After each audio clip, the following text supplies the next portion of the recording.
જો મિત્રો આ જંગલની દુનિયામાં બેઠો છું અત્યારે કોઈ છે નહીં અહીં મારી સાથે માત્ર એક મહાદેવ સિવાય ભગવાન ભોળિયોનાથ અને એક બારોટજી દેખો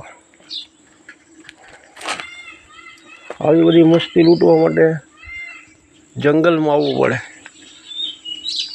અત્યારે અહીંયા 6 વાગવાનો સમય છે અને અહીંયા પૂજ્ય જમનાદાસ બાપુનું આસન છે। જો બાપુ તો અત્યારે ભોળાનાથની પાસે એમના ચરણમાં છે।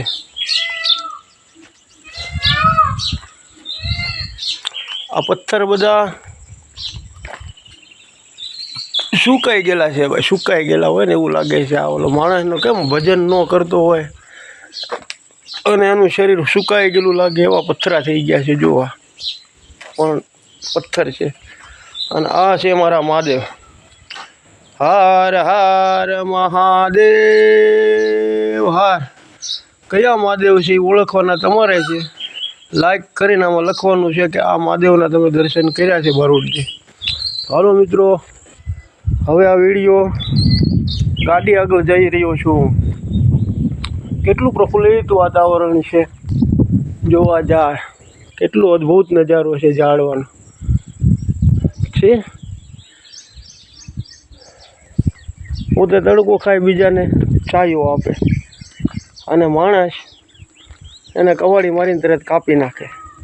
આટલો ફેર છે માણસમાં ને ઝાડવામાં।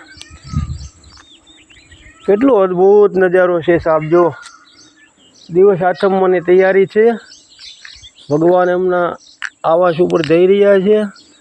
એ પહેલાં એક જંગલનો વિડીયો શૂટ કરી લઉં, રીલ બનાવી। જો અમારી ગાડી પડી છે બાઇક, હમણાં એની પર સવારી કરીને આ જંગલમાંથી હવે નીકળી જવું જોઈએ, નહીં તો અહીંયા હાવજ દીપડા ઘણા બધા જનાવરો રાત દિવસ અહીંયા સહવાસ કરે છે એવું અહીંના લોકો મને કહે છે। તો હવે મહાદેવના દર્શન કરી ધીમે ધીમે હાવજ દીપડા ન આવે એ પહેલાં આપણે આપણા મુકામે પહોંચી જઈએ મિત્રો, બરાબર ને। આવે તો દર્શનય થાય, પણ એ તો હાવજ કહેવાય ને। જો મોર કેટલી મસ્તી લૂંટે છે, દેખાય છે કેવા બોલે છે, જુઓ જુઓ આ અદ્ભુત મજા છે એની। હા વાહ, આ મોરનો અવાજ સાંભળવા અહીંયા ઠેઠ આવવું પડે છે વાલા। ઓરિજિનલ અવાજ મોર, બિલકુલ અદ્ભુત। જો એક ઉતરી રહ્યો છે આ મોરલો, નાના નાના ચકલાઓ બેઠા છે। તો આ બધી જંગલની મજા છે। હવે ગાડી ઉપર સવારી કરી ધીમે ધીમે હું મારા આવાસ તરફ જાઉં। દીવાબત્તીનો ટાઈમ થઈ ગયો છે હનુમાનજીનો।